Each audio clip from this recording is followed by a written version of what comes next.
네, 안녕하십니까. 신기수입니다. 자, 어젯밤에 미국 증시, 낙폭이 좀 크게 좀 밀렸습니다. 어제 저희가 아침에, 판단이 좀 애매하고 보수적으로 좀 봐야 된다. 이제 이런 말씀 좀 드렸는데, 사실 우리 시장이 어제 오전 중에는 좀 괜찮은 듯한 모습을 보였기 때문에 혹시라도 또 매수하신 분들이 있을까봐 걱정이에요. 근데 이런 자리에서는 전 지금은 이제 장세가 강한 장세가 아닙니다. 지금은 약한 장세고, 그렇기 때문에 지금은 밀릴 때 생각보다 많이 밀릴 수가 있어요. 그리고 상방이 막힌 듯 싶으면은 매도가 막 나오는 매도를 쉽게 하는 장세지 결코 매수가 쉬운 장세가 아닙니다.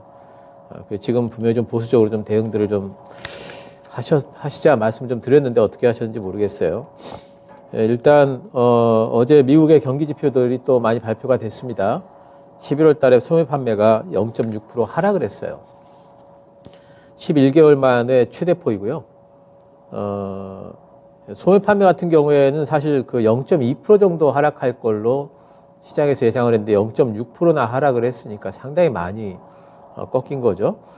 11월 산업 생산도 전월비로 0.2% 하락을 했습니다. 예상치가 0.1%니까 뭐 그렇게 꼭 따질 건 아니지만은 소매 판매도 예상치 0.2%보다 3배가 지금 더 빠졌고 산업 생산도 예상치 0.1%보다 2배가 지금 더 빠진 거예요. 굉장히 지금 경기가 빠르게 좀 위축되고 있다라고 좀 봐야 되겠고요. 또 엠파이어 스테이트 제조업 지수도 마이너스 11.2인데 그 지난달에 플러스 4.5가 나왔었거든요. 그러니까 이거는 플러스면은 경기 확장이고요.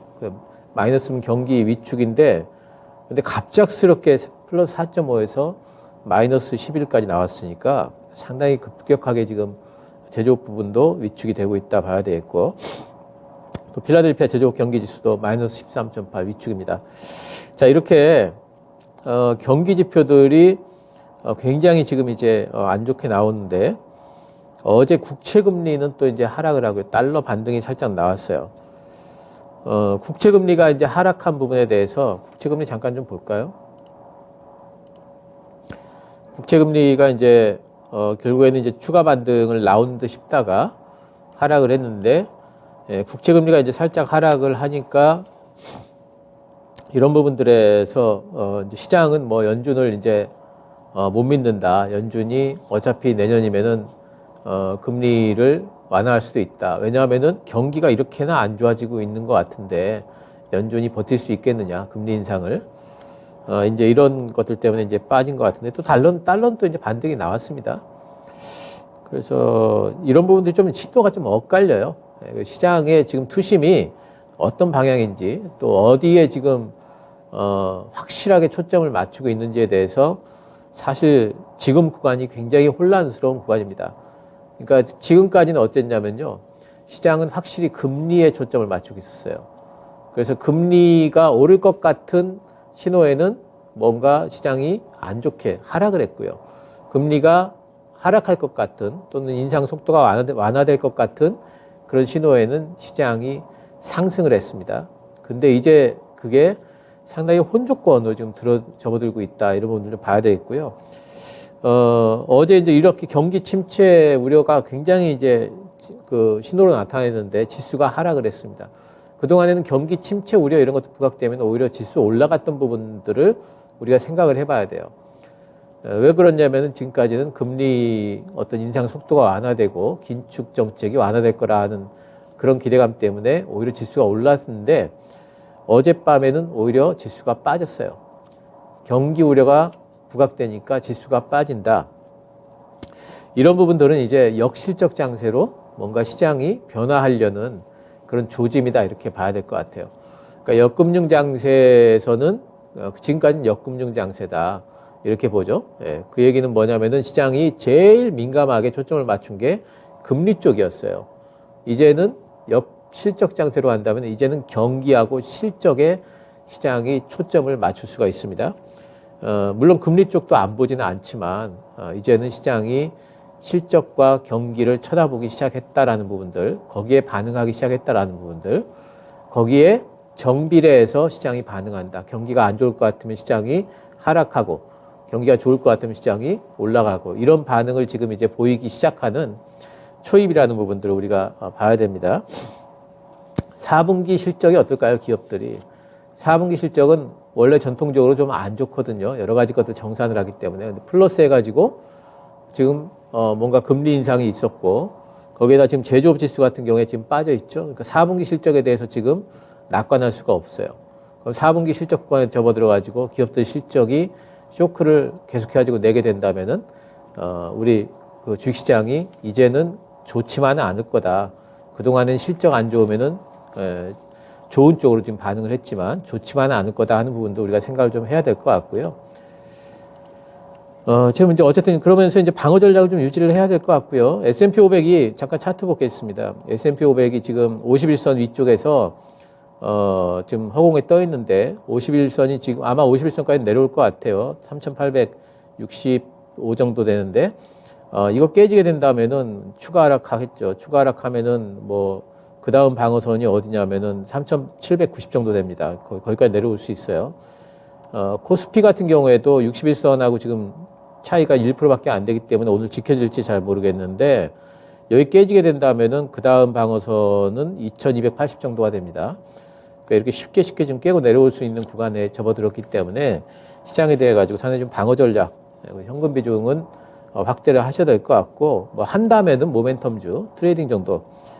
연초에 이벤트가 있는 뭐 JP모건 헬스케어 컨퍼런스 있으니까 뭐 바이오주들, CS 있고 뭐 인텔 사파이어 레피지 출시 이런 부분들이 이제 모멘텀주들이 될 거고 뭐 어제 원전주 같은 경우에도 좀 이제 뭐 오르고 이랬죠. 그럼 모멘텀 관련주들이 그때 뉴스에 따라서 움직일 때 트레이딩 정도 좀 해보시기 바라고요. 내년도 또 뭐 여러 가지 이제 것과 관련해서 골드만삭스가 2023년도에 공급 부족으로 원자재 가격이 또 43% 오를 거다. 여전히 공급 부족이 안 풀린다. 뭐 이런 이제 전망을 했습니다. 원자재 관련주들 좀 볼 필요가 있겠고요. 또 러시아 침공에 자극받은 각국들, 뭐 덴마크, 유럽, 뭐 일본 할 거 없이 전부 다 국방비를 다 증액을 하고 있다는 소식이 들리고 있습니다. 방산주들도 이제 괜찮을 것 같아요. 빠지면 사면 되겠죠. EU 집행위원장이 또 이제 어제 어떤 얘기를 했냐면 우리도 유럽식 IRA를 해야 된다. 미국에 대응해야 된다는 뜻이죠. IRA 그 법안에 대한 어떤 조치를 좀 압박을 하고 있고 현대차에서 강력하게 얘기를 했네요. IRA 피해가 크면은 조지아 공장 경제성 재고려할 필요 있다. 이거 조지아 공장 세울지 안 세울지 모르겠다. 이런 얘기를 지금 하고 있는 겁니다. 상당히 강한 입장 발표를 좀 했습니다. 그 자동차 관련주들 지금 IRA 때문에 상당히 좀 많이 빠져 있는데 이 부분에 대해서 미국이 어떻게 반응을 하는지 미국이 조금 긍정적으로 좀 반응을 한다면은 자동차 관련주들도 괜찮을 걸로 봐야 되겠죠. 그래서 이런 부분들의 뉴스들 살피시면서 모멘텀 투자가 지금은 뭐 다 그 방법 외에는 다른 방법이 없다 이렇게 좀 보입니다.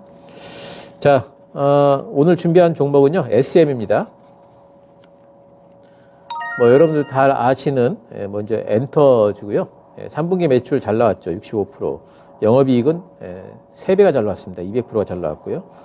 일단 그 새로운 어떤 그 모멘텀들이 있느냐 보면은 NCT하고 에스파가 이제 컴백을 했고요. SM타운 NCT 투어 콘서트 이런 것들이 이제 3분기 때도 영업이익 예상치 상회를 했고 앞으로도 계속될 겁니다. 샤이니의 태민하고 그리고 엑소의 백현이 전역합니다. 내년 1분기 중에 또 활동을 하기 때문에 내년 1분기에 또 이런 부분들이 또 매출에 도움이 될 거고요. 자회사 드림메이커하고 SMCNC가 이 회사들이 이제 공연하고 뭐 광고 이런 것들 하는 회사들이거든요. 지금 이렇게 지금 뭐 다들 컴백하고 요즘에 레드벨벳 음반도 또 잘 팔린다고 그래요. 컴백해가지고 여러 가지 이제 그 공연도 하고 이러기 때문에 이 자회사들도 당연히 이제 흑자 전환을 좀 하게 돼 있고요.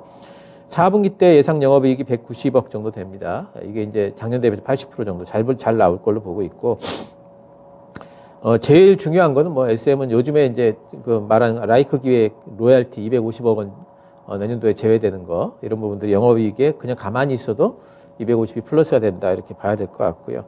내년 상반기 이후에 이제 글로벌 투어 매출이 이제 본격적으로 반영이 되면은 내년도에 대한 어떤 성장성에 대해서는 뭐 제일 이 회사가 엔터 3사주 중에서 최고다 보입니다.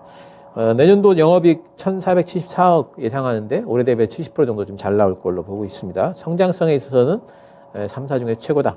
그리고요, 차트 잠깐 보시면은 요즘에 뭐 이런 이제 그 상당히 그 새로운 어떤 투어 붐을 타고 주가가 좀 올라왔는데 조정 구간에 들어갔죠.